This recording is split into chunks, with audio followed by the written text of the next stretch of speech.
인데요. 이제 이게 폭발력이 얼마나 많이 내재되어 있느냐는 이제 것이기도 한데 노임에서 이런 거 한번 여쭤볼게요. 대통령이 본인이 격려할 상황이 외부로부터 생겼어요. 그렇다고 하더라도 비서실장이나 아니면 국방비서관이나 이런 사람을 통해서 간접적으로 전언을 해야 하는데 이걸 직접 들고 다른 사람이 보는 앞에서 경로를 해버렸다. 자, 이 장면을 어떻게 설명합니까? 그러니까 저는 이해가 안 가는 거죠. 왜냐하면 정말 특수관계 아니면 그렇게 화를 낼 이유가 없잖아요. 실제 여기서 핵심은 임성근 사단장의 업무상 과실치사 혐의를 빼달라는 얘기거든요. 그렇죠. 그걸 빼야 돼. 근데 그걸 빼지 않고 그냥 있는 그대로 사실대로 보고서에 작성했다는 이유만으로 또 내지는 그것을 기자회견이나 이제 앞으로 그 언론에 말할 예정이었다는 것만으로 격려했다는 거잖아요, 대통령이. 그렇죠. 왜 격려하냐고요? 그게 비정상이죠. 그러니까 임성근 사단장이 도대체 누구길래? 그 사람이 부인도 아니고 동생도 아니고 형도 아니고 아무도 아니잖아요. 무슨 관계가 있는 꼭 지켜야 될 뭔가가 있지 않으면 화를 낼 이유가 없는 거예요. 그러니까 우리가 어떤 사람을 빼주고 뭐 하고 싶다고 할 때 혹은 우리가 백을 쓰잖아요, 보통. 백이라고 보통 이제 일반적으로 말하는 백을 쓰려고 할 때도 이유가 있어야 백을 쓰는 거잖아요. 임성근 사단장하고 대통령이 예를 들면 대통령이 임성근 사단장을 너무 좋아해. 내지는 뭐 친척이야, 아주 친한 친척이야. 아니면 정말 무슨 관계가 정말 은혜를 갚아야 되는 무슨 뭐가 있어. 이런 거 아니고서는 이렇게까지 격려할 이유가 전혀 없는 거거든요. 근데 우리 대통령님이 격려했다는 보도가 계속 나왔잖아요. 그리고 난 다음에 이런 일이 벌어진 거잖아요. 그리고 지금 임성근 사단장은 지금 잘 살아 있잖아요. 그리고 그 일을 무마하려고 이용되었던 수많은 사람들이 지금 전부 다 공천받거나 해외로 도망가 있거나 뭔가 지금 당근에서 받고 있는 거잖아요. 이 얘기 도대체가 특수관계 아니고서 설명이 안 되는 거고, 그렇다면 그 특수관계가 어떻게 형성되었느냐, 그 뿌리를 찾아내야 되는 거죠. 자, 뿌리 말씀하셨습니다. 대한민국에서 그리고 해외에서 이 방송을 보고 계신 시청자 여러분, 지금 오늘 우리가 이 토론을 이렇게 깊게 들어가는 이유는 분명히 그 뿌리가 있을 것이다. 왜 대통령이 격려를 했느냐. 그렇죠. 그 격려의 원인점, 뿌리를 찾아 들어가면 이 사건의 진실이 정말로 세상에 드러날 것인데, 자, 그 내용은 조금 이따 계속 이어가기로 하고요. 자, 그러던 중에 이종섭 국방부 장관을 해외로 도피를 시키잖아요. 그런데 공수처에서는 이미 수사를 해서 야, 너 못 나가. 지금 압수수색하고 보니까 당신이 불법적으로 수사 개입을 해서 판을 뒤집어서 이거는 엄중한 범죄 행위를 저질렀다라고 했는데 공수처에서 반대를 했음에도 불구하고 법무부에 출국금지 뭐 해제위원회 이런 게 있습니까? 네. 그 위원회를 심의위원회. 심의위원회를 열고 전격적으로 했다. 이 부분도 또 논란입니다. 아니 이게 어쨌든 이게 공무 절차잖아요. 공무 절차. 그럼 저는 이거 무조건 문서로 남아있을 거라고 봐요. 만약에 문서 남겨지지 않고 구두로만 하겠다고 하면 이분들 공무 제대로 안 한 거기 때문에 이거 처벌할 수 있는 규정이 있거든요. 그런데 우리나라 공무원들이 지금까지의 경우를 봤을 때 만약에 부당한 지시가 있으면 본인들이 피해받지 않기 위해서 어떠한 경로라도 저는 기록 남겨놨을 거라고 봅니다.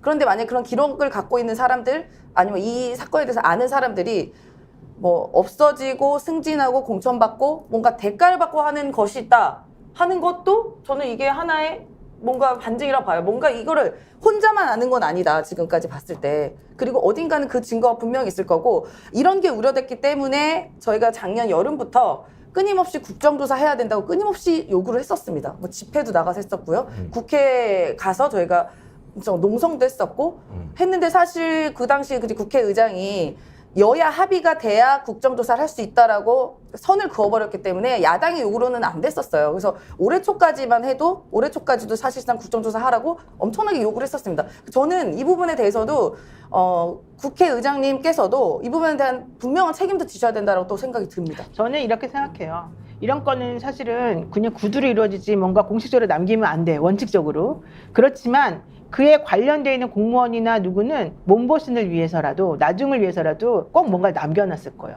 그러니까 대통령이나 만약에 그 위에 계신 분들이 이 상황을 만약에 만들어냈다 그러면 증거가 남으면 안 되잖아요. 그렇기 때문에 그와 관련해서 뭔가 공문서를 만든다거나 보고란을 챙긴다거나 이러면 절대 안 되는 거야. 다만 그 중간 과정에 있는 사람들이 내가 나중에 어떻게 될지 모르잖아요. 이분들이 떠나고 나면 끝인 것이고, 그렇기 때문에 자기 자신의 미래를 위해서라도 나는 이런 지시에 의해서 이렇게 할 수밖에 없었다는 것을 나는 꼭 남겨놨을 거라고 보고, 사실은 그게 있으면은 임금님기는 당나귀기와 마찬가지가 된다는 거예요. 누구라도 이 보물을, 이 키를 가지고 있으면 그 키밖에 사실은 자기가 기댈 데가 없거든요. 그러면 우리 김종대 선생님이 얼마나 훌륭하신 분인 거는 우리가 알지만 그렇다 하더라도 이분에게 왜 맨날 사람들이 자기 목숨 내놓고 무슨 영화를 보겠다고 맨날 제보를 해주겠어요. 그분들도 이게 부당하다고 생각하니까 자기의 정의감과 현실과 여러 가지를 고려해가지고 설명을 해주고 이것 좀 누군가가 내가 나서지는 못하지만 누군가 이 문제를 해결해 주길 바라면서 혹은 언론에 알려주길 바라면서 말을 해주는 거거든요. 저는 그 부분이 분명히 남아있다. 그래서 이게 지금 현재 너무 무도하게 대통령이 당선된 이후에 시스템이 없어지고 내부적으로 정말 자기네 마음대로 일방적으로 자꾸 하는 것들 때문에 열받아 있고 속상해하는 내부 저는 그 공무원들이 있다고 생각하는데 그분들이 지금 이제 속에서 끓다가 좀 있으면 터지기 일보 직전이어서 지금 이게 한꺼번에 몰려날 가능성이 있다. 저는 좀 그렇게 봅니다. 그 신호가 왔어요. 그렇죠? 그렇죠. 그게 오늘 어제 MBC 단독 보도인데 공수처 관계자가 더 이상 전화 못 참아 이제 더 인터뷰에 이상. 응해버렸어요. 네. 그래서 관계자라고 돼 있는데 우리는 단호하게 반대했다고. 그러니까. 거기에 아주 정확히 써 있습니다. 그러니까 이제 책임을 가지고 따진다는 것은 명백하게 잘못된 점이 무엇인지 확신을 갖고 국민들에게 알려야 하는 그렇죠. 의무가 이제 생긴 거죠. 그리고요. 더 놀라운 것은 국방부 장관 지휘하에 있는 국방부 조사본부, 네. 거기가 군사경찰 조직입니다. 네. 거기서 관계자도 우리가 차관한테 전화를 받았다. 신범 절차. 지금 천안 공천갑니다. 그러니까요. 전화를 받았는데 우리 보고 재조사하라 그런다. 박정원 대령이 한 걸. 그래서 우리가 왜 재조사를 합니까? 그러니까. 해병대가 뭘 잘못했습니까? 우리 보고 뒤집으라는 얘기 아닙니다. 못합니다 이거. 그러니까 신범철 차관이 장관 지시만 할 겁니까? 그래가지고 그다음에 장관 지시가 있다는 거잖아요. 그래서 잠시 후에 그러니까 장관님 지시라면 저희는 군인이니까 할수 없이 한다. 명령에는 따라야 될 것 같다 이거예요. 그런데 차관은 군인이 아니거든. 그리고 행정가거든. 서울이야. 그러니까 진짜 장관 지시가 내려왔다는 거예요. 어머.